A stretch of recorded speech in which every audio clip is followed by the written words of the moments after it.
G'day. Does your caravan toilet stink? Ours doesn't, because I fixed it, and I'm going to show you how.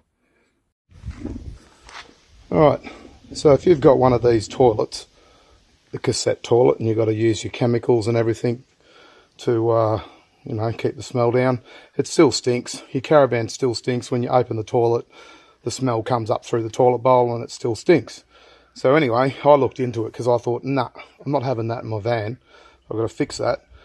So I found out about these S.O.G systems that are a ventilation system for them. And I thought, oh yeah, that's a really good idea. I'll do that.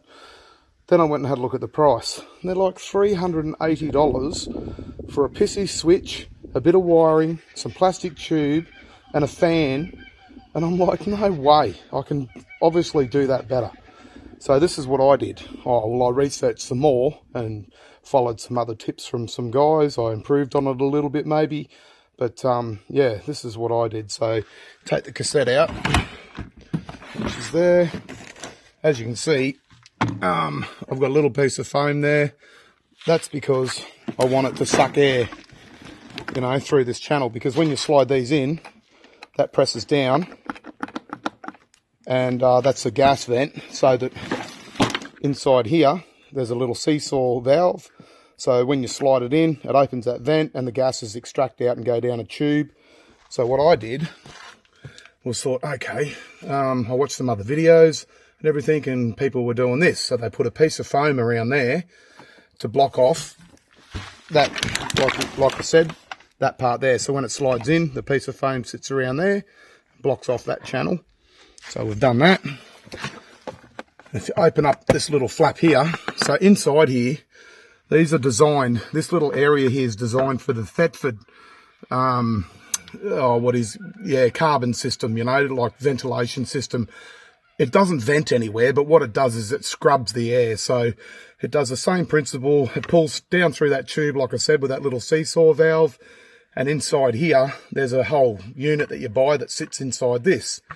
They're not cheap either. They're like $240 odd. Thought, no way, that's too expensive.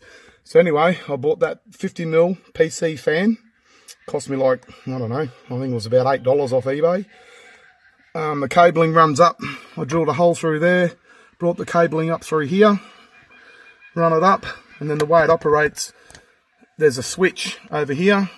This is pretty hard to see in here because it's bloody tight, but I'll touch the switch and that turns that fan on, right? So that switch operates when you turn the lever. So when your toilet's in there and you slot the lever around to open the bowl, you turn that around and that turns the fan on. So that creates a negative pressure, pulls the air down, up through the canister and then down through this little fan and then out through the bottom of the van. So I drilled a 50mm hole in the bottom of the van, and I'm going to put an electrical junction box on there. Haven't done it yet, but I'll just show you. So, it's hard. As you can see, there's that little fan. So what I'll do is I'll put a 100mm by 100mm plastic electrical junction box that's waterproof. Drill a couple of holes in the side of that to vent it out. But inside that junction box, I'm going to put some activated carbon filter so that all the smell goes through the carbon filter and then out through the vent.